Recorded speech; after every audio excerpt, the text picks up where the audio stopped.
Hello and good morning all of you. स्वागत आहे तुमचं मेगाविड एज्युकेशनच्या युट्यूब चॅनलवर. तर चला बघूया आजचे व्होकॅब्युलरीचे वर्ड्स, त्यांचे सिनोनिम्स, अँटोनिम्स, हिंदी, मराठी, इंग्लिशमध्ये मीनिंग्स आणि जे पण एक्झाम्पल्स दिलेले आहे, सेंटेन्सेस दिलेले आहे, त्यांचे मराठीमध्ये मीनिंग बघूया आपण काय होतं आणि त्याच्यामध्ये कसं यूज करण्यात आलेलं आहे वर्डला ते सुद्धा बघूया. तर स्टार्ट करूया आपल्या आजच्या सेशनला. फर्स्ट वर्ड आहे आपला आजचा तो आहे एंटेलिंग. ENTAILING. एंटेलिंग. एंटेलिंग म्हणजे काय होतं? Involve something as a necessary or inevitable part of consequences. म्हणजे जे काय आहे आवश्यक आहे. ओके. इंटेलिंग म्हणजे काय होतं? इन्व्हॉल्व करणे समथिंग, त्याच्यामध्ये समाविष्ट करणे as a necessary or inevitable part of or consequence. याचा अर्थ काय होतो? एंटेलिंग असा होतो. तर एंटेलिंग म्हणजे काय होतं? इथे हिंदीमध्ये दिलेलं आहे आकर्षक म्हणून, आणि मराठीमध्ये काय होतं? समाविष्ट असणे. समाविष्ट असणे. आणखी आवश्यक असणे. सो मराठीमध्ये इंटेलिंगचं मीनिंग होतं समाविष्ट असणे आणि आवश्यक असणे. इंग्लिशमध्ये काय होतं? Involve something as a necessary or inevitable part or consequence. Synonyms आहेत एंटेलिंगचे नेसेसिट, मेक नेसेसरी आणि रिक्वायर. काय आहे? नेसेशिएटेड आणि मेक नेसेसरी आणि रिक्वायर हे काय आहे? एंटेलिंगचे सिनोनिम्स आहेत. आणि अँटोनिम्स काय आहेत? अननेसेसरी आणि ऑप्शनल. ओके. सो सिनोनिम्स आणि अँटोनिम्स काय आहेत? एंटेलिंगचे सिनोनिम्स आहेत नेसेशिएटेड, मेक नेसेसरी आणि रिक्वायर, आणि अँटोनिम्स आहेत अननेसेसरी आणि ऑप्शनल. सो सेंटेन्स बघूया आता. सेंटेन्स मध्ये कसं यूज करण्यात आलेलं आहे वर्डला? The journey will entail changing trains twice. So या सेंटेन्सचा मराठीमध्ये अर्थ काय होतो? या प्रवासात दोनदा गाड्या बदलाव्या लागतील. म्हणजेच इथे काय आहे? एंटेल म्हणजे काय यूज करण्यात आलेला आहे? लागतील. म्हणजे लागतील म्हणून. सो लागतील म्हणजे काय? तर ते आवश्यक आहे म्हणून लागतीलच. सो सेंटेन्स आहे the journey will entail changing trains twice, म्हणजेच या प्रवासात दोनदा गाड्या बदलाव्या लागतील. सो इथे एंटेल म्हणजे लागतील असं यूज करण्यात आलेलं आहे. नेक्स्ट बघूया. नेक्स्ट वर्ड आहे टॅनरी. TANNERY. टॅनरी. टॅनरी म्हणजे काय होतं? A place where animal hides or tan. The workshop of a tanner. म्हणजे टॅनरीचा काय होतं? दोन अर्थ असे होतात. सो एक काय आहे? A place where animal hides are tan. Okay. जिथे ॲनिमलचे हाईड्स काय होतं? टॅन होतं. आणि दुसरं काय आहे? The workshop of a tanner. म्हणजेच काय? तर कारखाना असतो, चामड्याचा जो कारखाना असतो त्याला म्हटलं जातं टॅनरी. सो टॅनरीचं मिनिंग काय आहे? Place where animals hides are tan आणि the workshop of a tanner. म्हणजे हिंदीमध्ये होतं चमडे का कारखाना. मराठीमध्ये काय म्हणू आपण? चर्मोद्योग केंद्र किंवा चर्मशाळा सुद्धा म्हणू शकतो आपण. सो टॅनरी म्हणजे काय होते? चर्मोद्योग केंद्र म्हणजे चमडे का कारखाना. सेंटेन्स काय आहे? Boots are made in this tannery. म्हणजेच काय होतं? या चर्मशाळेत, चर्मोद्योगात किंवा चर्मोद्योगात बूट बनवले जातात. सो इथे टॅनरी म्हणजे यूज करण्यात आलेला आहे चर्मशाळेत किंवा चर्मोद्योगात. नेक्स्ट वर्ड आहे जोस्टल. JOSTL. जोस्टल. जोस्टलचं मिनिंग होतं पुश, एल्बो और बम्प अगेन्स्ट समवन रफली टिपिकली इन अ क्राऊड. म्हणजेच काय करणे? क्राऊड मध्ये काय करणे? एकतर धक्काबुक्की करणे. ओके. सो त्याला काय म्हटलं जातं? जोस्टल असं म्हटलं जातं. जसं खूप सारा क्राऊड असला तिथे रेटारेटी होते, धक्काबुक्की करते खूप जण, सो त्याला काय म्हटलं जातं? जोस्टल असं म्हटलं जातं. जोस्टलचं इंग्लिशमध्ये मिनिंग काय आहे मग? पुश, एल्बो और बम्प अगेन्स्ट समवन रफली typically in a crowd. So हिंदीमध्ये मिनिंग होतं झटका, मराठीमध्ये होतं धक्के देणे आणि रेटारेटी करणे. मराठीमध्ये मिनिंग होतं जोस्टलचं धक्के देणे आणि रेटारेटी करणे. सिनोनिम्स आहेत बम्प इनटू, नॉक इनटू आणि बँग इनटू. आणि अँटोनिम्स आहेत लीव्ह अलोन, पुल आणि रिप्रेस. काय आहेत सिनोनिम्स आणि अँटोनिम्स? जोस्टलचे सिनोनिम्स आहेत बम्प इनटू, नॉक इनटू आणि बँग इनटू. आणि अँटोनिम्स आहेत लीव्ह अलोन, पुल आणि रिप्रेस. सेंटेन्स काय आहे? Don't jostle against me. So याचा अर्थ काय होतो सेंटेन्सचा? मला धक्का देऊ नकोस. इथे जोस्टल म्हणजे यूज करण्यात आलेला आहे धक्का देऊ म्हणून. नेक्स्ट वर्ड आहे ब्लॅटंट. ब्लॅटंटचं मिनिंग काय होतं? Of bad behaviour done openly and unashamedly. म्हणजेच काय करणे की स्पष्टपणे एखादं बॅड बिहेवियर आहे ते काय करणे ओपनली म्हणजे उघडपणे स्पष्टपणे दाखवणे. ओके, सो त्याला म्हटलं जातं ब्लॅटंट. ब्लॅटंटचं काय आहे मग मराठीमध्ये मिनिंग एकतर स्पष्ट आणि उघड. हिंदीमध्ये होतं प्रबल. ब्लॅटंटचं हिंदीमध्ये मिनिंग आहे प्रबल, मराठीमध्ये मिनिंग होतं स्पष्ट, उघड आणि ठळक.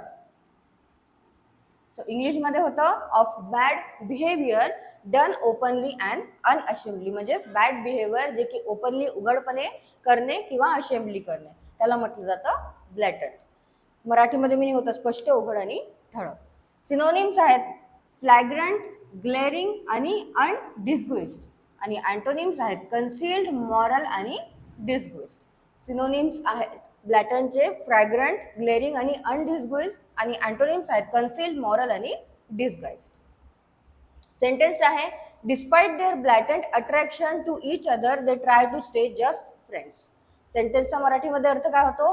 एकमेकांबद्दलचे त्यांचे आकर्षण स्पष्ट असूनही ते फक्त मित्र राहण्याचा प्रयत्न करतात.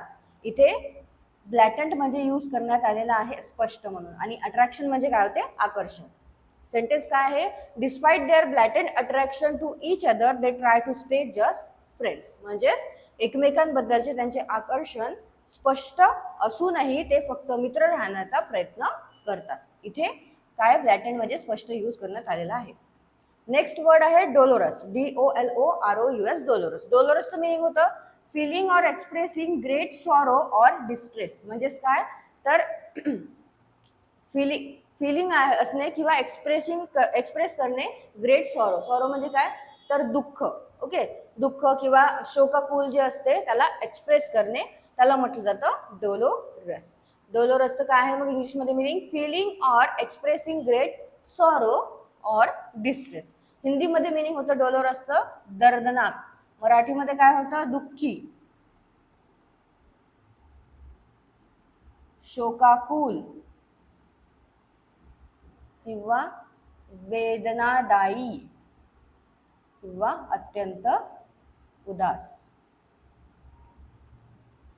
सो मराठीमध्ये मिनिंग होतं डोलोरसचं दुःखी, शोकाकुल, वेदनादायी किंवा अत्यंत उदास. सिनोनिम्स आहेत मॉर्नफुल, वोफुल आणि जोयफुल. आणि अँटोनिम्स आहेत चेरी, हॅपी आणि होपफुल. सिनोनिम्स आणि अँटोनिम्स काय आहेत तर डोलोरसचे सिनोनिम्स आहेत मॉर्नफुल, वोफुल आणि जोयफुल. आणि अँटोनिम्स आहेत चेरी, हॅपी आणि होपफुल. सेंटेन्स मध्ये कसं यूज केलेलं आहे? So the dolorous film made me recall sad times. सेंटेन्सचा अर्थ होतो त्या दुःखद चित्रपटामुळे मला जुन्या वाईट दिवसांची आठवण झाली. इथे डोलोरस म्हणजे यूज करण्यात आलेला आहे दुःखद. ओके, तर आहे द डोलोरस फिल्म म्हणजेच काय त्या दुःखद चित्रपटामुळे मला जुन्या वाईट दिवसांची आठवण झाली. The dolorous film made me recall sad times. Next word आहे इवोक. इवोकचं मिनिंग होतं bring or recall to the conscious mind. म्हणजेच काय करणे? आवाहन करणे किंवा जागृत करणे. मराठीमध्ये काय म्हणू आपण? इवोक करणे म्हणजे त्याला जागृत करणे किंवा त्याचं आवाहन करणे, बोलवणे त्याला म्हटलं जातं इवोक करणे. सो इवोकचं इंग्लिशमध्ये मिनिंग होतं bring or recall to the conscious mind. हिंदीमध्ये मिनिंग होतं आवाहन. मराठीमध्ये मिनिंग होतं इवोकचं बोलावणे, आवाहन करणे आणि जागृत करणे. मराठीमध्ये मिनिंग होतं इवोकचं बोलवणे, आवाहन करणे आणि जागृत करणे. सिनोनिम्स आहेत bring to mind, call to mind, put one in mind of. आणि अँटोनिम्स आहेत डिसरिगार्ड, फॉरगेट आणि इग्नोर. काय सिनोनिम्स इवोकचे? Bring to mind, call to mind आणि put one in mind of. आणि अँटोनिम्स आहेत डिसरिगार्ड, फॉरगेट आणि इग्नोर. सेंटेन्स मध्ये कसं यूज केलेला इवोकला? The old house evoked memories of his childhood. So सेंटेन्सचा मराठीमध्ये असा अर्थ होतो त्या जुन्या घरामुळे त्याच्या बालपणाच्या आठवणी जाग्या झाल्या किंवा ताज्या झाल्या. इथे इवोक म्हणजे यूज करण्यात आलेला आहे जाग्या झाल्या किंवा ताज्या झाल्या. ओके, सो इवोकला आणखी काय म्हणता येतं? जाग्या झाल्या किंवा ताज्या झाल्या. इथे काय sentence the old house evoke memories of his childhood म्हणजेच त्या जुन्या घरामुळे त्याच्या बालपणीच्या आठवणी जाग्या झाल्या किंवा ताज्या झाल्या. नेक्स्ट वर्ड आहे अनकॅनी. अनकॅनीचं मिनिंग होतं strange or mysterious, especially in an unsettling way. म्हणजेच काय, हिंदीमध्ये होतं अलौकिक, मराठीमध्ये काय म्हणू आपण, विचित्र आहे किंवा काय आहे, विलक्षण आपण असं म्हणू शकतो. सो अनकॅनीचं मिनिंग काय आहे इंग्लिशमध्ये, strange or mysterious, especially in an unsettling way. हिंदीमध्ये अनकॅनीचं मिनिंग होतं अलौकिक, मराठीमध्ये होतं विचित्र, मिस्टेरियस, विलक्षण आणि अस्वाभाविक. मराठीमध्ये मिनिंग होतं अनकॅनीचं विचित्र, विलक्षण आणि अस्वाभाविक. सिनोनिम्स आहेत एरी, अननॅचरल आणि प्रीटरनॅशनल. काय आहेत सिनोनिम्स अनकॅनीचे, एरी, अननॅचरल आणि प्रीटरनॅशनल. आणि अँटोनिम्स आहेत कॉमन, एक्सपेक्टेड आणि नॅचरल. सेंटेन्स बघूया आता अनकॅनीचं काय आहे. His powers of observation were uncanny. Sentence काय आहे, त्याच्या निरीक्षण शक्ती विलक्षण होत्या.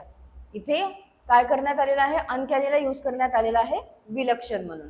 काय आहे, his power of observation were uncanny म्हणजे ऑब्झर्वेशन, निरीक्षण. ओके, त्याच्या निरीक्षण शक्ती, पॉवर विलक्षण होत्या. नेक्स्ट वर्ड आहे पर्टिनंट. पर्टिनंटचं मिनिंग होतं relevant or applicable to a particular matter. म्हणजेच काय आहे की लागू पडणारे आहे. आपण असं म्हणू शकतो की त्याच्याशी संबंधित आहे, त्याच्याशी योग्य आहे, त्याला काय म्हटलं जातं, पर्टिनंट असं म्हटलं जातं. सो पर्टिनंटचं मिनिंग इंग्लिशमध्ये काय होतं, relevant or applicable to a particular matter. म्हणजेच लागू पडणारे किंवा त्याच्याशी संबंधित असणारे, त्याला योग्य असणारे जे आहे त्याला म्हटलं जातं पर्टिनंट. हिंदीमध्ये मिनिंग होतं पर्टिनंटचं उचित, मराठीमध्ये काय होतं, लागू पडणारे आणि योग्य प्रस्तुत. सिनोनिम्स आहेत रेलेव्हंट, ॲप्रोप्रिएट आणि अपोजिट. आणि अँटोनिम्स आहेत इररिलेव्हंट, पॉइंटलेस आणि इनअपोजिट. काय आहेत सिनोनिम्स पर्टिनंटचे, रिलेव्हंट, अप्रोप्रिएट आणि अपोजिट. आणि अँटोनिम्स आहेत इररिलेव्हंट, पॉइंटलेस आणि इनअपोजिट. सेंटेन्स आहे he asked me a lot of very pertinent questions. सेंटेन्सचा मराठीमध्ये काय अर्थ होतो, त्याने मला अनेक अत्यंत संयुक्त प्रश्न विचारले. सो इथे पर्टिनंट म्हणजेच काय यूज करण्यात आलेला आहे, संयुक्त म्हणून. ओके, संयुक्त हा सुद्धा एक मराठीमध्ये अर्थ होतो पर्टिनंटचा. He asked me a lot of very pertinent question, म्हणजे त्याने मला अनेक अत्यंत संयुक्त प्रश्न विचारले. नेक्स्ट वर्ड आहे पेरुझल. PERUSAL, पेरुझल. पेरुझलचं मिनिंग काय होतं, the action of reading or examining something. म्हणजेच काय, तर अध्ययन करणे. ओके, काय होतं पेरुझलचं मिनिंग म्हणजे अध्ययन करणे, म्हणजेच लक्षपूर्वक काही पण वाचन करणे, त्याला म्हटलं जातं perusal. The action of reading or examining something म्हणजेच लक्षपूर्वक सगळं वाचन करणे. हिंदीमध्ये मिनिंग होतं पेरुझलचं अध्ययन. याला प्रोनाउन्स कसं करायचं आहे, पेरुझल. आणि मराठीमध्ये मिनिंग होतं पेरुझलचं लक्षपूर्वक संपूर्ण वाचन. ओके, सो काय आहे पेरुझलचं मिनिंग, लक्षपूर्वक संपूर्ण वाचन. सिनोनिम्स आहेत पेरुझलचे रीडिंग, स्क्रुटिनी आणि इन्स्पेक्शन. आणि अँटोनिम्स आहेत इग्नोरन्स आणि निग्लेक्ट. काय आहे पेरुझलचे सिनोनिम्स, रीडिंग, स्क्रुटिनी आणि इन्स्पेक्शन. आणि अँटोनिम्स आहेत इग्नोरन्स आणि निग्लेक्ट. सेंटेन्स काय आहे, I continued my perusal of the instructions. म्हणजेच मी सूचनांचे माझे वाचन सुरू ठेवले. इथे पेरुझल म्हणजे यूज करण्यात आलेला आहे वाचन म्हणून. आणि काय आहे sentence, I continued my perusal of the instruction, म्हणजे मी सूचनांचे माझे वाचन सुरू ठेवले. लास्ट वर्ड आहे आपला आजचा, तो आहे थर्ड. THED, third. थर्डचं मिनिंग होतं move, fall or strike something with a dull heavy sound. म्हणजेच काय करणे, हिंदीमध्ये मिनिंग होतं थर्डचं गिरणा, म्हणजेच काय तर पडणे. आणि कसं, धपकन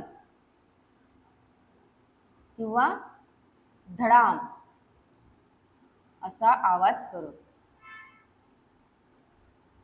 तर काय होता थर्डचं meaning, move, fall or strike something with a dull heavy sound, म्हणजेच गिरणं आणि मराठीमध्ये मिनिंग होतं धपकन किंवा धडाम असा आवाज करत पडणे, त्याला म्हटलं जातं थर्ड. सिनोनिम्स आहेत थंब, क्लंग आणि क्लॉंग, आणि अँटोनिम्स आहेत इवेड, डॉज आणि एस्केप.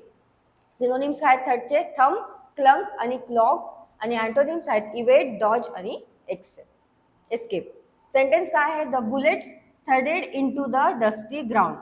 काय आहे सेंटेन्सचा अर्थ? धुळीने भरलेल्या जमिनीत गोळ्या धपकन घुसल्या. काय आहे इथे? थर्डेड म्हणजे यूज करण्यात आलेला आहे धपकन घुसल्या म्हणून. आणि सेंटेन्स काय आहे? द बुलेट्स थर्डेड इनटू द डस्टी ग्राउंड म्हणजे धुळीने भरलेल्या जमिनीत गोळ्या धपकन घुसल्या. ओके, हे परत एकदा वाचून घ्या. सिनोनिम्स, अँटोनिम्स जे पण आहेत ते, आणि जे पण वर्ड्स दिलेले आहेत त्या वर्ड्सचे स्वतःच्या मनाने सुद्धा काही सेंटेन्सेस तयार करत चला.